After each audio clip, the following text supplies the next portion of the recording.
Hello and welcome all. Myself Neetu Gupta, Masters in Law from NLS Bangalore. Today I am going to discuss with you some problems relating to Contract Act. So let's start. A from the territory of Punjab makes an oral offer to sell certain goods to B who is standing on the territory of Haryana. ठीक है, अब यहाँ पे ए और B के बीच में contract हो रहा है. ओरल ऑफ़र किया है उन्होंने. ए जो कि पंजाब की टेरिटरी में है, he made an oral offer कि कुछ गुड्स उसने सेल करने हैं बी को, जो कहाँ पे खड़ा है, टेरिटरी ऑफ हरियाणा. आमने सामने है, बस वो टेरिटरीज़ पे खड़े हैं. ए पंजाब की टेरिटरी पे और बी हरियाणा की टेरिटरी पे. बी है, जैसे ए ने ऑफ़र किया, बी ने इमीडिएटली उस अपनी एक्सेप्टेंस ए को कम्युनिकेट कर दिया. B later commits a breach of contract. B ने ब्रीच ऑफ कॉन्ट्रैक्ट कमिट कर दिया. Then A had instituted a suit in the civil court of Punjab. B क्या आर्ग्यू करता है कि court of Punjab has no jurisdiction to decide the dispute. अब हमें ये डिसाइड करना है, व्हाट इज़ द क्वेश्चन, कि whether Punjab court has jurisdiction और नॉट. तो वी हैव ऑलरेडी डिस्कस्ड कि जहाँ पे एक्सेप्टेंस सुनी जाती है, where acceptance is heard, contract वहीं कंप्लीट होता है. ठीक है. So in this case parties हैं, they are in direct communication, they are in presence of each other. So contract है, कंप्लीट होगा कब, जब एक्सेप्टेंस ऑफर ने रिसीव कर ली है. So contract is concluded at the place where the offerer hears the words of acceptance. अब इस केस में एक्सेप्टेंस कहाँ पे सुनी गई है, पंजाब टेरिटरी में. जब पंजाब टेरिटरी में सुनी गई है तो Punjab court will have jurisdiction. Is it clear. अगर आपका टेलीफोनिकली आप कॉन्ट्रैक्ट कर रहे हो तब भी यही केस होगा. Is it clear. अगर और क्वेश्चन हम करते हैं, इसी से रिलेटेड है, whether there is a binding contract between the parties where the proposer alleges that he has not heard the words of acceptance because of some fault in the telephone receiver at that time.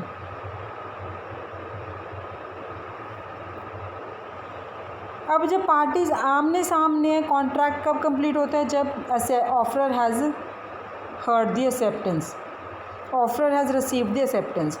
अब telephonically conversation में क्या है कि अगर आपकी line dead हो गई है, टेलीफोनिकली लाइन डेड हो गई है, या दूसरी पार्टी ने वर्ड्स ऑफ एक्सेप्टेंस नहीं सुने हैं, तो कोई भी कॉन्ट्रैक्ट अराइज नहीं होगा. No contract is conclude.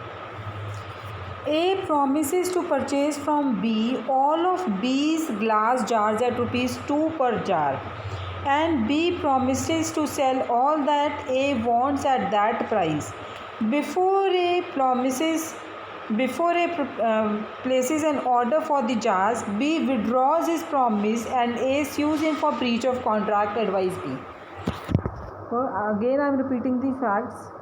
A ने B से प्रॉमिस किया कि वो B के सारे ग्लास जार्स खरीदेगा एट ₹2 पर जार. B ने भी प्रॉमिस कर लिया कि he will sell all that A wants at that price. Now before A places an order for the jars, B ने अपनी promise withdraw कर ली, and withdraw कर लिया. So A has filed a case against B for breach of contract. Now advise B. Advise B. क्या होगा, parties ने भी अपना इनवाइट करना था. It is invitation to offer. Highest bid है वो यूजुअली एक्सेप्ट होती है. अगर हम ऑक्शन सेल में देखें, कब ऑक्शन सेल में कब एक्सेप्टेंस मानी जाएगी, जब फॉल ऑफ हैमर होगा. तो कई बार क्या होता है कि बिड कब एक्सेप्ट होती है, final approval by the authority. So वहाँ पे प्रोविजनल एक्सेप्टेंस जो होती है उस टाइम पे. So same is the case here. Same case यहाँ पे है। अब यहाँ पे क्या हुआ है आपका, this is also a kind of approved tender. So जो आपका रूल्स है relating to acceptance of tender यहाँ पे अप्लाई होंगे। Clear?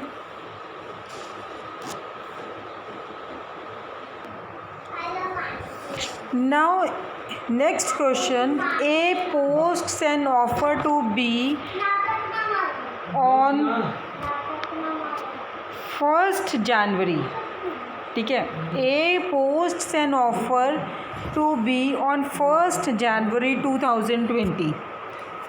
B posts his acceptance on 5th January 2020. In the meantime, A posts his letter of revocation of offer to B on 4th January 2020, which is received by B on 6th January 2020. Is there any enforceable contract in this case? Discuss. देखो मैं facts दोबारा repeat कर रही हूँ, you can note down.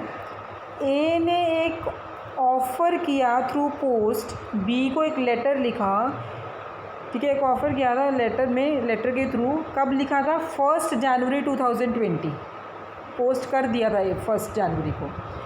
अब B ने वो offer को एक्सेप्ट किया on 5 January 2020।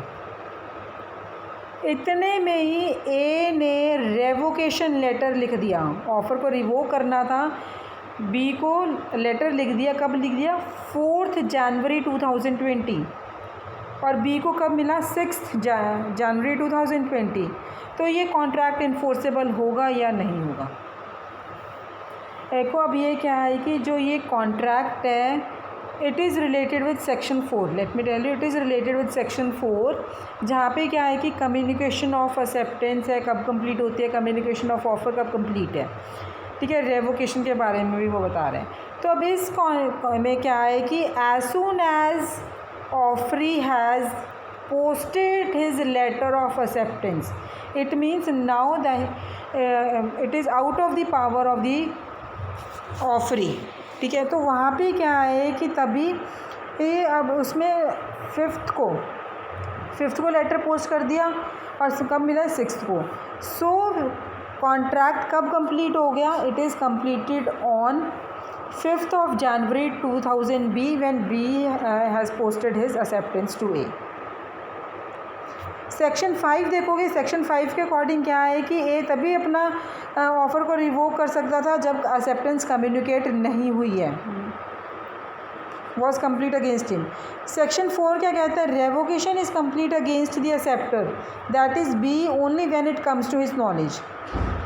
So for an effective revocation of proposal, the revocation must reach the acceptor before he mails his acceptance. In the present case, revocation reached B on 6th January 2020, while B had mailed his letter of acceptance on 5th. Thus, there is a valid contract between A and B, and contract has not been K offers to sell his Maruti 800 to M for rupees 1,45,000. K ने offer किया। Now on 1st February 2020, M sends a letter to K accepting the offer. On 3rd February, M changes his mind and sends a telegram to K. The telegram reaches K in the morning of 4th Feb. The same evening, K gets M's letter of acceptance. अब discuss whether the revocation of acceptance by M is permissible.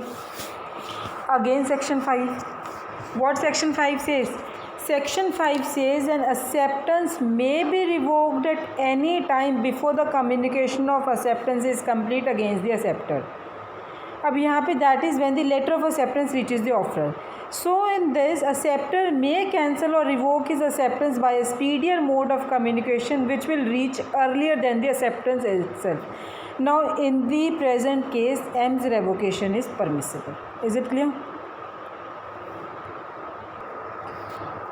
P sold his business to Q without disclosing this to his customers.